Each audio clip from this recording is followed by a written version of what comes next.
Баршаларыңызға сәлем-алейкум. Бүгінгі тақырып сынақтар туралы болады. Адам баласының басына әртүрлі сынақтар түседі. Біреулерге жақындар арқылы, біреулерге басына ауру келу арқылы, немесе ақшалай жағдайының төмендеуі арқылы, басқа да сынақтардың көптеген түрлері арқылы келген кезде адам баласы әртүрлі болады. Яғни бірінші типтегі адамдар, олар сынақтардың барлығы бұрынғы күнәларының кешірілетініне себеп болатын, және де оның артында міндетті түрде үлкен сыйлық, үлкен жақсылық жататындығын нақты сеніп біліп қабылдайтындар. Ондай адамдар түбінде сынақтан өте тез уақытта өтеді, және де шынымен де жақсылыққа кенеледі. Ал екінші типтегі адамдар сынақ басына түскен кезде Алла тағалаға ренішін білдіретін адамдар. Алла тағалам неге маған жібердің деп шағымданып, солай қатты сынақты қабылдамай онымен күресетін адамдар.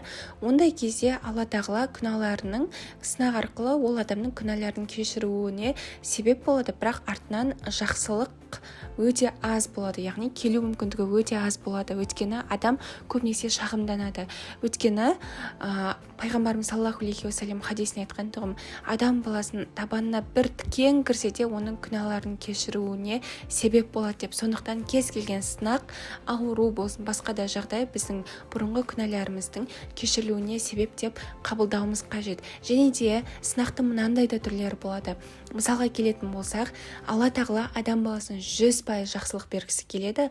Оны бермес бұрын адамға бірінші 5% жақсылықты береді. Кішкене жақсылық, адам баласы кішкентай уақытта, мысалы бір апта, бір ай аралығында қатты қуанады, риза болады, прям күшті болады да, бірақ кейін артынан сынақ береді. Ол сынақты не үшін береді?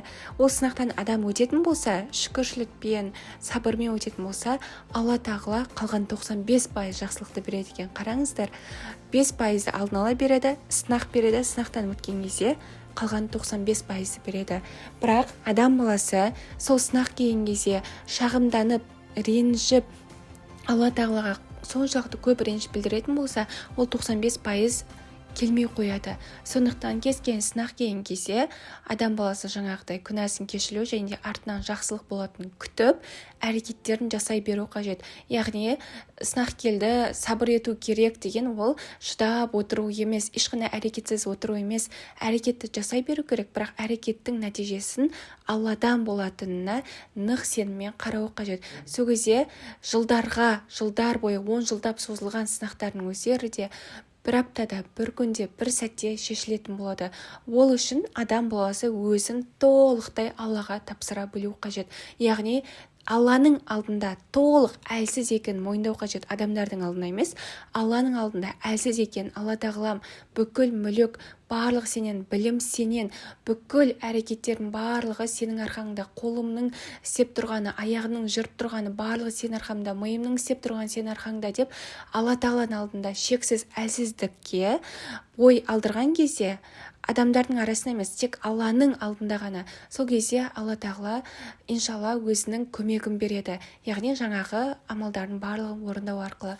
Сондықтан кез келген сынақ келген кезде артынан міндетті түрде екі жақсылық, үлкен сыйлықтар келетін толықтай сену арқылы осындай жетістіктерге Алла тағала жете беруіңізді нәсіп етсін. Барлықтарыңызға ассаляму алейкум.